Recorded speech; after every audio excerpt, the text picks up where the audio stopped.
Okay, today in this video we're going to look at proximity sensors. Now the device you see here is an inductive proximity sensor, so it will detect ferrous and non-ferrous targets. The power input to this module is 10 to 30 volts DC, and this is the sensor face, and all electronics is housed in this watertight cylinder enclosure. The exterior of the enclosure is threaded, so when you mount it in a bracket you can actually fine-tune the operating distance. Now on the back you can see two status LEDs. One indicates power, and the other one indicates the switching state. So when the target is within the operating distance, the detection zone, the LED will come on and a relay inside the enclosure will activate. Now the operating distance of this particular sensor is about 10 millimeters.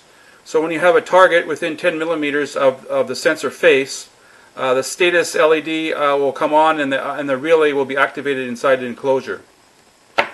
So next we'll power this device up and we'll check out its operation. Okay, the sensor is powered up and you can see the status power LED is on. And I'll bring a ferrous target up to the face of the sensor, and when it gets within the detection zone you'll see the status LED come on, as you see there. And every time the LED comes on, it's activating a relay inside the enclosure. And next I'll use a non-ferrous target. So I'll use an aluminum plate. And you can see there it's detecting an aluminum plate. I could also use a copper-clad PC board, so it would be copper. And it's also detecting that. So inside this sensor, there's an LC oscillator. And the coil is mounted close to the face of the sensor, and the oscillator is running at about 200 kilohertz.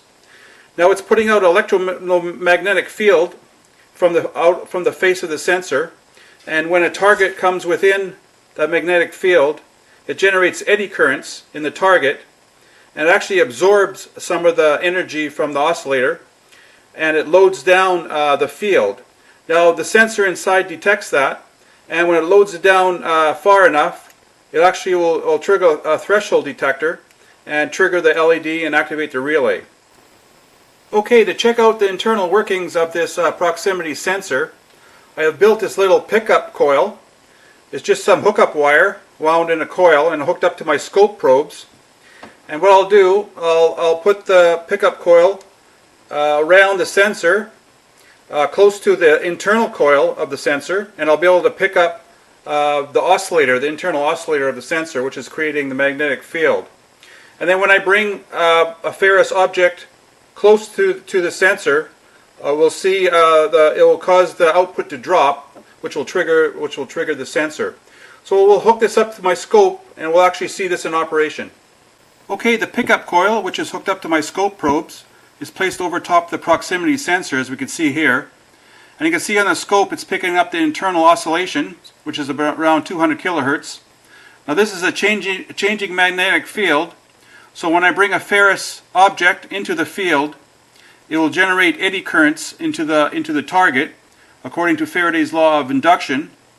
And when the eddy currents are induced into the target, you'll actually load down the field, and you'll see the scope amplitude will drop, indicating it's being loaded, and when the sensor senses that, it will actually trigger the output.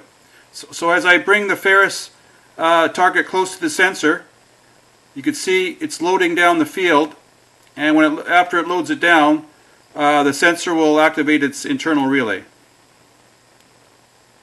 Okay, so now you have a good idea of how a proximity sensor works. So if you ever need a proximity sensor in your project, this is an easy way to go. And the output of this sensor are relay contacts, so it's very easy to interface to our Arduino or your favorite microcontroller.